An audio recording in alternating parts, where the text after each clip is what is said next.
केसरिया बालम आओ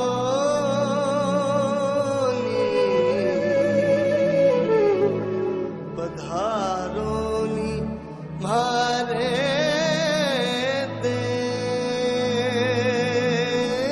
रे पधारोनी मारे देश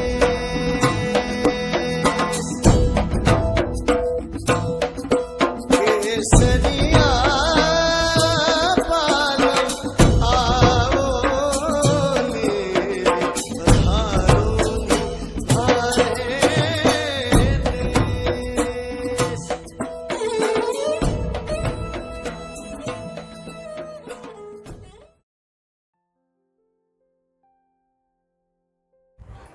सुप्रभात दोस्तों।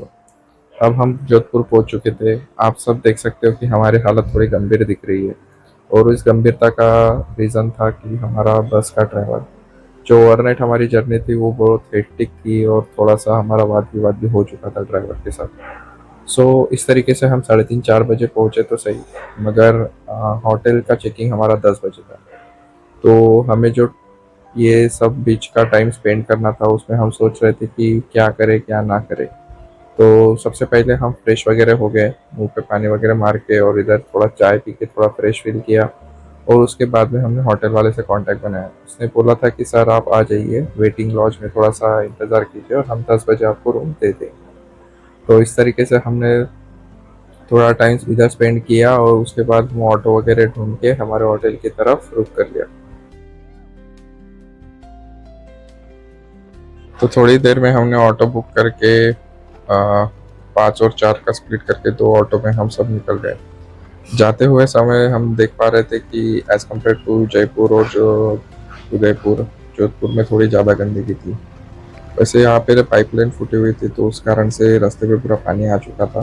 पर ऐसे धीरे धीरे करके हम होटल के पास पहुँच गए। तो ऑटो से सामान निकाल के हम सीधा होटल में गए और ऊपर टेरेस पे जाके वेटिंग रूम में हम बैठ गए। वैसे वो वेटिंग रूम तो नहीं था, वो उनका रेस्टोरेंट था जहाँ पे हम बैठे थे। तो सवेरा होने के कारण वो तो बंद था, तो हम वहाँ पे मस्त आराम से फ्रेश वगैरह हो लिया और बैठ गए। और आधे लोग तो नींद में थे, तो सबसे पहले उन्होंने ट्राई किया कि हम सो जाते हैं, और बाकी लोग थोड़ा टाइम पास करने में मग्न हो गए।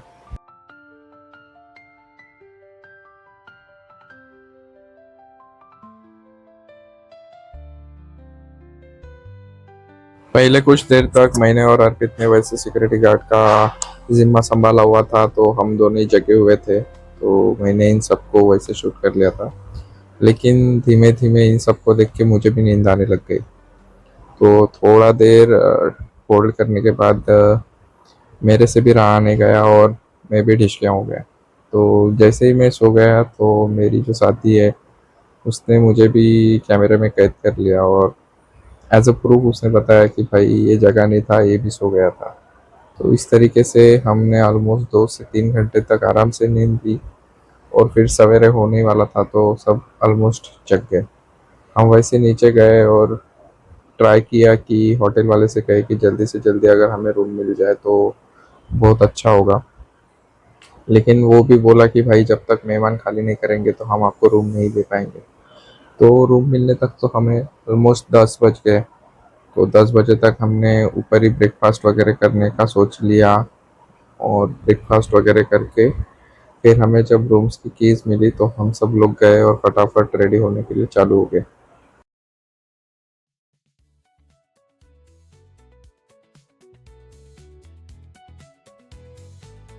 तो देखते ही देखते सवेरा हो गया था दोस्तों। हम देख पा रहे थे कि सूरज अपने बादलों से झांकते हुए ऊपर आ रहा था। तो हम भी ऑलमोस्ट उठ गए थे, सवेरे के 7 बजने वाले थे। तो उठने के बाद हम देख पा रहे थे कि नियरेस्ट रेलवे स्टेशन भी है, और आजू बाजू में अच्छा सा माहौल भी है। नीचे गार्डन था, तो गार्डन में लोग मॉर्निंग वॉक और जॉगिंग के लिए आ रहे थे। यहाँ से हम ट्रेन की धुन और बाकी सब चिड़िया पंछियों की धुन सुन पा रहे थे। तो मॉर्निंग में ये नज़ारा देख के थोड़ा मन प्रफुल्लित हुआ और अच्छा लग रहा था। तो जैसे ही सब लोग उठे, हम वापस से गए नीचे और मैनेजर से ट्राई कर रहे थे कि भाई हमें जल्दी रूम मिल जाए तो बहुत अच्छा होगा। सो वो बोला कि हम आपकी रूम जल्दी दे देंगे, तब तक आप ट्राई करो कि ऊपर ब्रेकफास्ट वगैरह कर लो। और नीचे उनके पास बहुत अच्छी सी कैट्स थी, दो बिल्लियाँ थी। तो दोनों भी पर्शियन कैट्स थे और वो दिखने में बहुत अच्छी लग रही। सो उधर से निकल के हम ऊपर आए और फटाफट हमारा ब्रेकफास्ट वगैरह निपटा लिया, क्योंकि आज हमारा पूरा दिन घूमने फिरने में ही जाने वाला था। तो सोचा कि जितना जल्दी हो जाए थोड़ा सा ब्रेकफास्ट वगैरह कर लिया जाए और पूरे दिन के लिए हम रेडी हो जाए। और उसके बाद हमें हमारी रूम्स मिल गई, तो हम हमारे रूम्स में गए और फटाफट रेडी होने के लिए जंप कर दी।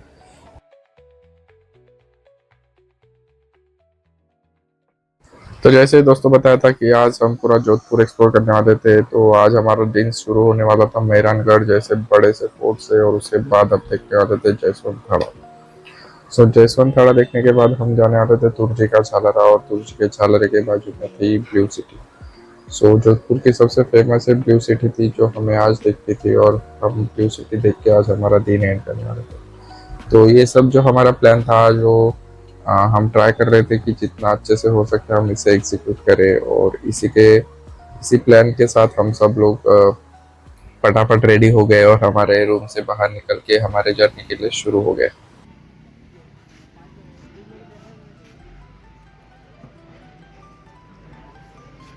तो अब हमें होटल वाले ने ऑटो वाले का इंतज़ाम करके दिया था, 2 ऑटो उन्होंने अरेंज करके दिए थे। हम उनके साथ थोड़ा-सा नेगोशिएशन वगैरह करके पूरे दिन भर के लिए उनको बुक कर दिया। सो अभी ऑटो वाले भी हमारे साथ चल पड़े थे, और रास्ते में चलते-चलते वो हमारी स्टोरी बता रहे थे। स्टोरी गढ़ की भी बता रहे थे, और सलमान भाई की भी बता रहे थे, जो उनके साथ हादसा हुआ था राजस्थान में। तो ये सब स्टोरियाँ वगैरह सुनते-सुनते हम गढ़ किले के पास पहुँच गए, और दूर से ही हम देख पा रहे थे कि फोर्ट इतना ऊँचा था कि मानो उसकी तरफ पहुँचते हुए हमें लग रहा था वो कि किसी बड़े चट्टान की तरफ हम बढ़ रहे थे। सो इसी तरीके से हम हमारे सफ़र को एंजॉय कर रहे थे और ऑटो वाले भैया की स्टोरी सुन रहे थे। तो वो हमें दिखा रहे थे कि यहाँ पे जसवंत थाड़ा है, यहाँ से हम ब्लू सिटी देख सकते हैं, और वहाँ से नियरेस्ट तुलसी का छर्रा है। सो ये सब बताते बताते हम गढ़ तक कैसे पहुंच गए हमें पता ही नहीं चला। तो गढ़ के एंट्री पे सबसे पहले मेहरानगढ़ फोर्ट का नाम लगा था, और उसके बाद हम एंट्री करके थोड़ा अंदर तक चले गए। सो एंट्री करने के बाद हमें पता चला कि हमने जो भी सामान लाया है साथ में स्नैक्स वगैरह का, वो हम अंदर नहीं ले जा पाते। सो हमें वो बाहर ही सबमिट करना पड़ा, और हम वैसे ही अंदर चल पड़े, और बाद में टिकट वगैरह निकाल के हम सोच रहे थे कि पूरा गढ़ एक्सप्लोर करें। किला इतना बड़ा था दोस्तों कि दूर से ही हम देख पा रहे थे कि किले की बड़ी बड़ी दीवारें पूरी तरफ से घेरी हुई थी, और हम ट्राई कर रहे थे कि किले को पूरी तरह से देख पाए, मगर हमारी नज़र पहुंच नहीं पा रही थी, इतनी बड़ी उसकी दीवारें थी। सो देखिए आप भी।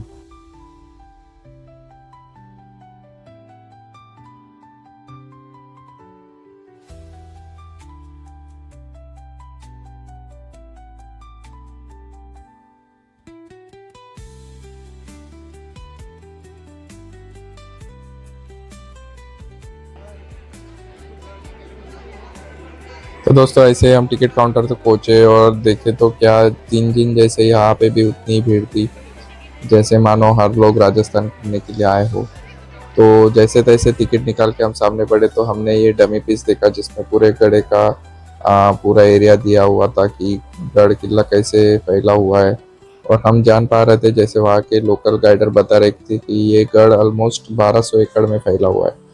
और इस गढ़ को सूर्य का गढ़ भी कहा जाता है, क्योंकि मेहरानगढ़ का दूसरा नाम है, मतलब उसका मीनिंग है सूर्य। सो इस गढ़ को सूर्य का किला भी कहा जाता है।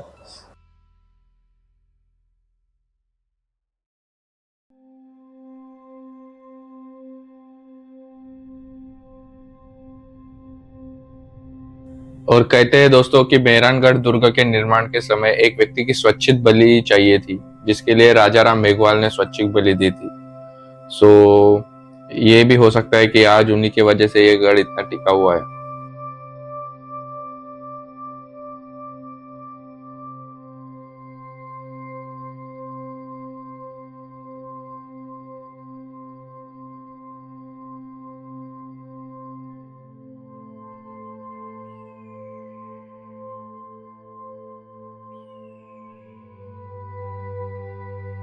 तो दोस्तों मेहरानगढ़ देखने के बाद हम सामने बढ़े और उसी के बाजू में स्थित जयसवंत थाड़ा के पास चले गए। जयसवंत थाड़ा एक तो संगमरमर से बना हुआ एक बहुत ही जबरदस्त स्मारक था और इसे मारवाड़ का ताजमहल भी कहा जाता है दोस्तों। तो ये देखने में इतना बढ़िया था और यहाँ से गढ़ का पूरा व्यू देख सकता था। हर कोई इंसान जो गढ़ देखने आता है वो एक बार तो यहाँ से विजिट करके जाता ही है। इसका भी आर्किटेक्चर बहुत देखने लायक था और इसके आजू बाजू का परिसर भी बहुत अच्छा था।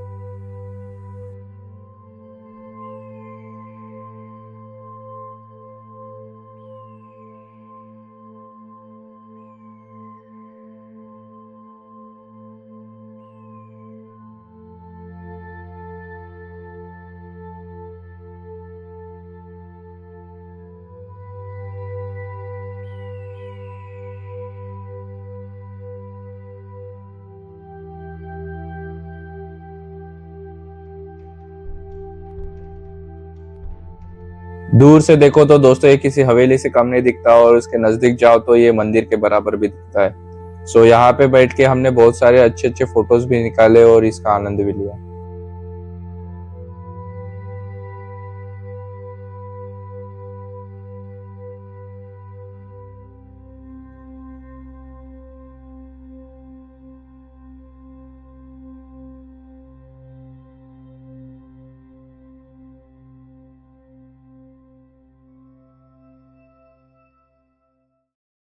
अब दो जबरदस्त वास्तु शिलालेख देखने के बाद अब हम ब्लू सिटी की गलियों की तरफ बढ़ गए थे। रास्ते में अब हम तुर्जी का झालरा देखने वाले थे और उधर से हम ब्लू सिटी के अंदर प्रवेश करने वाले थे। तो हम जब ये सब देख रहे थे तो इसी बीच मेरे मोबाइल के साथ भी एक हादसा हो गया और मेरा शूटिंग डिवाइस टूट के बंद हो गया। इसी चक्कर में हुआ यूं कि अब मैं ज्यादा शूट तो नहीं कर पाया दोस्तों, लेकिन जितना भी हो सके मैं आपको दिखाने का प्रयास कर रहा था।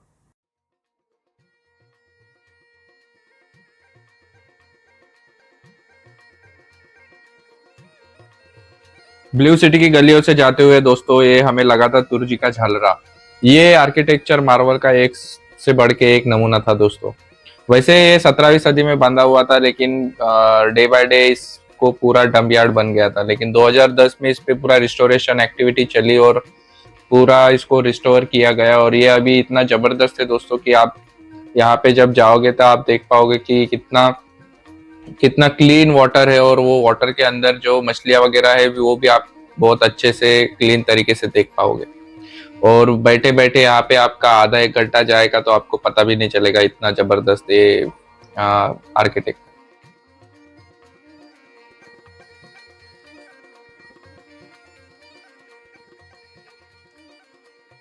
अब हम सब लोग वहां से आगे बढ़ गए और निकल गए ब्लू सिटी की गलियों में। जब तक हम तुर्जी की झालरा पे बैठे थे दोस्तों तब तक हमारे जो ऑटो वाले भैया थे उन्होंने हमारे लिए स्पेशल प्याज वाली कचौरी लेके आए थे। हमने एक जगह पे ऑर्डर दिया था, उन्होंने बताया था कि ये सबसे बढ़िया दुकान है यहाँ का और वहां से उन्होंने हमारे लिए जाके पार्सल लेके आए। तो ये थी मेहमान नवाजी जो जोधपुर वाले लोगों ने हमारे साथ की थी, जो हमें देख के बड़ा ही आनंद हुआ था दोस्तों। तो शाम ढल रही थी, वैसे दिन भी ढल रहा था, तो हम जाके सनसेट का एंजॉय लेने के लिए सोचा था। लेकिन सनसेट के लिए भी बहुत ऊपर चढ़ना था और ये जो ब्लू सिटी की गलियां थी वो थोड़ी सी बहुत ही गंदी टाइप गलियां थी, तो काइंड ऑफ स्लम्स वाला हमें फील आ रहा था। तो हमने सोचा कि हम ऊपर तो नहीं चढ़ेंगे लेकिन कहीं पे पहाड़ी की चोटी पे जाके हम लोग बैठ गए। वहां से हमने सनसेट का एंजॉय लिया दोस्तों और उसके बाद हम हमारे घर के लिए निकल पड़े।